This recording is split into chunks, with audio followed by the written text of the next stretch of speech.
So hello friends, hello students. I hope आप लोग स्वस्थ होगे, मस्त होगे। तो स्वागत है आपका हमारे इस प्यारे से चैनल अमन वंडर क्लासेस में। तो आज हमारा जो टॉपिक है वो आपने थंबनेल में देख ही लिया होगा। आज हमारा जो टॉपिक है वो है इकोनॉमिक्स का सिलेबस क्लास 12 का। ठीक है, क्लास 11th का भी बता देंगे आपको कल या फिर अभी थोड़ी देर बाद। इस वीडियो के बाद मैं क्लास 11th का भी डाल दूंगा या फिर कल तक डाल देंगे क्लास 11th का सिलेबस इकोनॉमिक्स का। पर अभी आपको क्लास 12th का बताने जा रहे हैं। तो क्लास 12th का सिलेबस इकोनॉमिक्स का चलिए देख लेते हैं क्या है।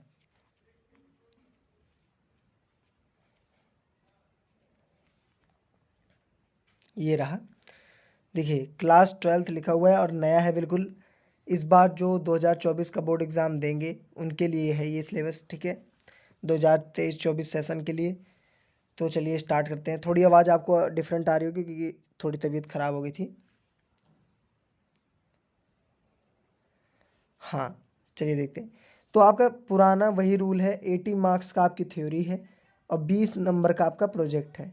ये आपको याद रखना है कि 20 मार्क्स का आपका प्रोजेक्ट आता है जो असेसमेंट स्कूल में लिया जाएगा आपका, और 80 मार्क्स का आपका एग्ज़ाम होगा।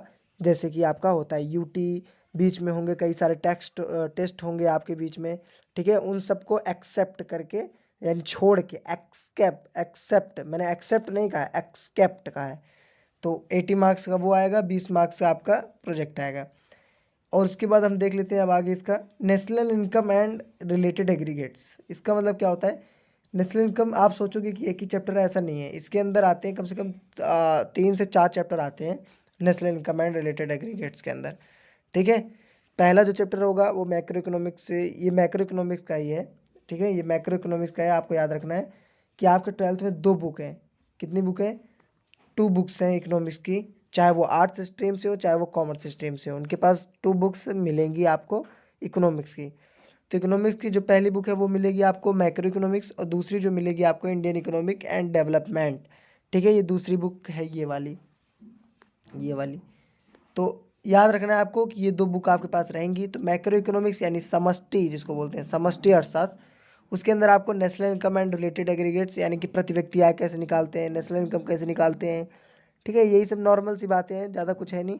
और उसके बाद उसमें थोड़ा आप ये पढ़ोगे अंतिम वस्तु क्या होती है, फाइनल गुड्स क्या होती है, मध्यवर्ती वस्तु क्या होती है। ठीक है, स्टॉक और प्रवाह में क्या अंतर है। यही सब आप इसके अंदर इन चैप्टरों के अंदर 3-4 चैप्टर होंगे जिसके अंदर आप पढ़ोगे। उसके बाद दूसरा चैप्टर है जो मनी एंड बैंकिंग। कई जगहों पे कई बुकों में ये अलग अलग चैप्टर बना देते हैं, मनी अलग सा यानी मुद्रा अलग, और बैंकिंग अलग यानी कि बैंकिंग अलग चैप्टर बना देते हैं। पर आपको मैं बता दूं कई ऐसी बुकें हैं जिनमें मनी एंड बैंकिंग एक चैप्टर है। अब तो जितनी बुकें आ रही हैं सब में एक ही में आ रहा है, एक ही चैप्टर मिलकर बन रहा है ये मनी एंड बैंकिंग। पहले होता था कि मनी अलग चैप्टर बन जाता था, बैंकिंग अलग, पर अब क्या है कि ये भी एक में ही डाल देते हैं। उसके बाद देखते हैं क्या है, determination of income and employment, ये भी आपका 1-2 चैप्टर का है। Government budget and the economy, ये एक ही चैप्टर है जिसके अंदर इसके अंदर गवर्नमेंट बजट एंड इकोनॉमी के अंदर वो भी आ जाता है, विदेशी विनिमय वाला सीन वो भी आ जाता है इसी के अंदर, government budget and the economy. अब इधर देख लेते हैं मार्क्स की बात करें तो मार्क्स देखो, आप दिखा देता हूँ, कलर थोड़ा बदल लेते हैं। मार्क्स देखेंगे तो आप national income and related aggregates के 10 मार्क्स हैं, और प्रीवियस ईयर यानी कि 2023 में इसके 12 मार्क्स के थे। ठीक है, 12 से 14 मार्क्स के आते थे। तो इस बार इसने 2 नंबर कम कर रखा है, 10 नंबर का। तब भी आपको पढ़ना उतना ही है। Money and banking previous year में भी 6 नंबर का था, इस साल भी 6 नंबर का है। ठीक है, determination of income and employment ये बढ़ा दिया है, 12 नंबर का कर दिया है। उसके बाद गवर्नमेंट बजट 6 नंबर का कर दिया, बैलेंस ऑफ पेमेंट 6 नंबर का कर दिया। Balance of payment previous year 4 number का था, तो इस साल इसको थोड़ा सा बढ़ाया है, वेटेज बढ़ा दिया है। अब देखते हैं पार्ट बी। पार्ट बी यानी इंडियन इकोनॉमिक एंड डेवलपमेंट, इसके बारे में थोड़ा देख लेते हैं, चर्चा कर लेते हैं। बाकी आपको पीडीएफ लिंक में मिल जाएगा, अगर आप चाहोगे कमेंट करोगे कि पीडीएफ चाहिए तो मैं आपको पीडीएफ लिंक में दे दूंगा। जब आप बोलोगे ज़्यादा जिस कमेंट आने लगेगा मैं वैसे ही डाल दूंगा, इसमें कोई वो नहीं है कि पहले ही मैं डाल दूँ। आप जब कमेंट करोगे कि हाँ चाहिए उसके बाद मैं डाल दूंगा, वरना फालतू में डालने का कोई काम नहीं है। उसके बाद इंडियन इकोनॉमिक एंड डेवलपमेंट यानी भारतीय अर्थव्यवस्था कैसी थी।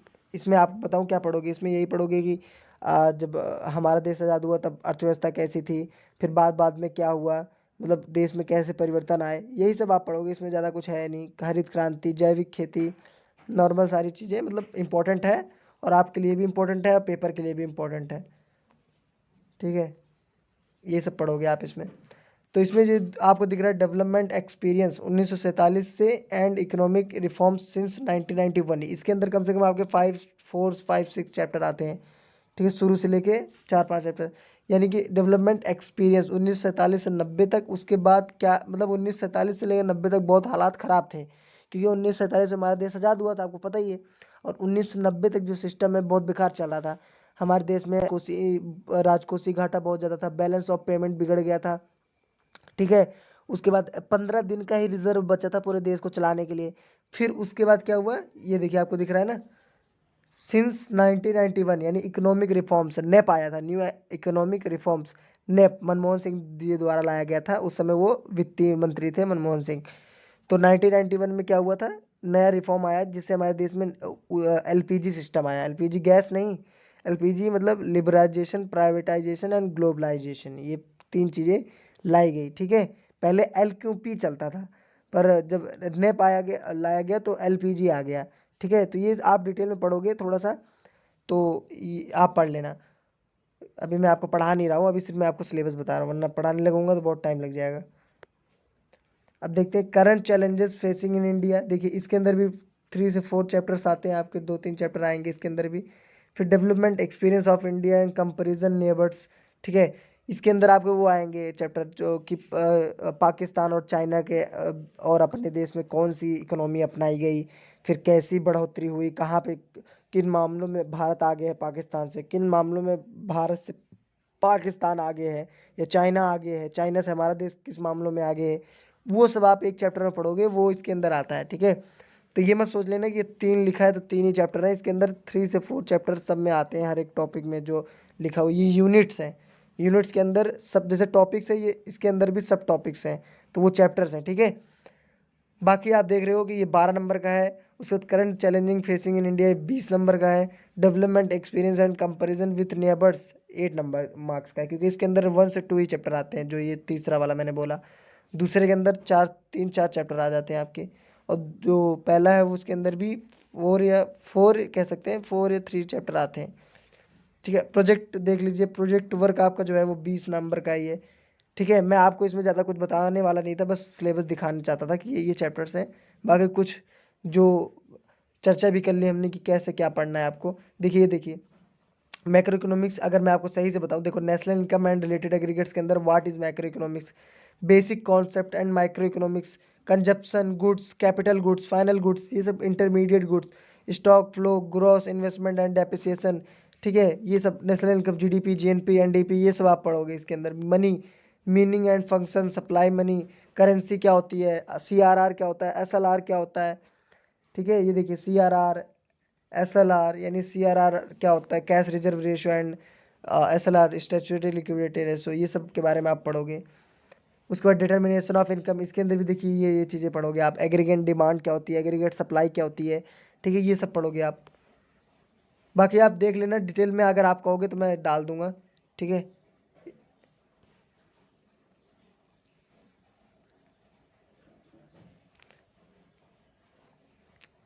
और सबके लिए आपको कह रहा है कि वो आप क्या कहते हैं उसे, एनसीईआरटी को फॉलो करें, एनसीईआरटी को फॉलो करने के लिए कह रहे हैं। तो बाकी मिलते हैं नेक्स्ट वीडियो में, तब तक के लिए आप चैनल को सब्सक्राइब कर लें ऐसे इन्फॉर्मेटिव वीडियोस के लिए। एंड आपको सीबीएसई द्वारा जितनी भी अपडेट्स आती हैं सब इस चैनल पर मिलती है। और आपको क्लास 11 12 का बिजनेस स्टडीज़ और इको, ठीक है, इस पर प्रोवाइड होंगी वीडियोस। और अभी थोड़ी तबीयत ख़राब है, वरना लगातार बिजनेस स्टडी की हर एक चैप्टर की वीडियो आना स्टार्ट हो जाएगी क्लास 11 की, ठीक है। तो चलिए चलिए कह रहा हूँ, मिलते हैं नेक्स्ट वीडियो में। तब तक के लिए चैनल को ज़रूर से ज़रूर सब्सक्राइब कर लो ऐसे इन्फॉर्मेटिव।